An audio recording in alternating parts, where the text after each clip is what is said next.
अगर आपके गेहूं के खेत में पौधा हरा भरा है लेकिन बालियां कम निकल रही हैं, तो समझ लीजिए कि गेहूं कमजोर नहीं है। गलती हमारी खेती की टाइमिंग में है।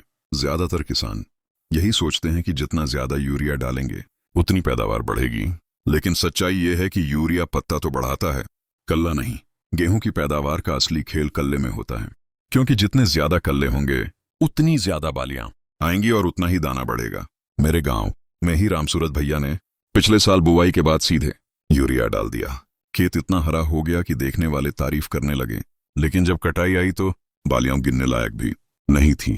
कारण साफ था, पौधा ऊपर से बढ़ गया लेकिन जड़ मजबूत नहीं बनी और कल्ले निकलने का समय निकल गया। गेहूं में कल्ला बनने का असली समय बुवाई के 20 से 30 दिन के बीच होता है, और इसी वक्त अगर किसान गलती कर दे तो बाद में कुछ नहीं हो पाता। सबसे पहले बात करते हैं बुवाई की। अगर बीज बहुत गहरा चला गया, यानी 2 इंच से ज्यादा, तो कल्ले अपने आप कम हो जाते हैं। सही तरीका यह है कि बीज 1.5 से 2 इंच से ज्यादा गहरा न जाए और लाइन से बुवाई हो। इससे पौधे को जगह भी मिलती है और जड़ फैलने का मौका भी, जो आगे चलकर कल्ला बढ़ाने में मदद करता है। अब आते हैं सिंचाई पर। गेहूं में पहली सिंचाई बहुत नाजुक होती है। बुवाई के लगभग 20-25 दिन बाद हल्की सिंचाई सबसे जरूरी होती है।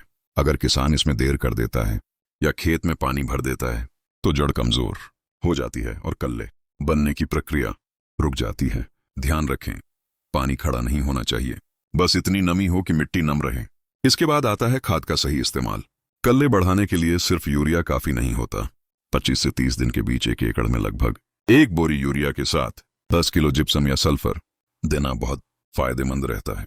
जिन खेतों में जिंक की कमी होती है वहां 5 किलो जिंक सल्फेट डालने से जड़ मजबूत होती है और पौधा ज्यादा कल्ले निकालता है। सल्फर और जिंक सीधे जड़ पर काम करते हैं, जबकि यूरिया सिर्फ पत्ते को हरा करता है। ये बात हर किसान को समझनी चाहिए। जो किसान देसी तरीका अपनाना चाहते हैं उनके लिए एक सस्ता और असरदार टॉनिक भी है। 10 किलो ताजा गोबर, 5 लीटर छाछ, 200 ग्राम गुड़, 200 ग्राम बेसन और खेत की मिट्टी की एक मुट्ठी लेकर इसे 48 घंटे ढककर रख दें। इसके बाद इसे 200 लीटर पानी में मिलाकर 1 एकड़ में छिड़काव करें। ये कोई व्हाट्सएप वाला जादू नहीं है, बल्कि इसमें मौजूद अच्छे जीवाणु मिट्टी को जिंदा करते हैं और जड़ से नए कल्ले निकलने में मदद करते हैं। ठंड के मौसम में एक और बड़ी गलती किसान करते हैं कि ज्यादा ठंड देखकर पानी और यूरिया दोनों बढ़ा देते हैं। इससे पौधा लंबा तो हो जाता है लेकिन अंदर से कमजोर रह जाता है। ठंड में संतुलन जरूरी है, न ज्यादा पानी न ज्यादा नाइट्रोजन। मजबूत पौधा वही होता है जिसकी जड़ मजबूत हो।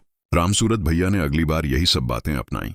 यूरिया कम किया, सही समय पर सिंचाई दी और सल्फर जिंक का इस्तेमाल किया।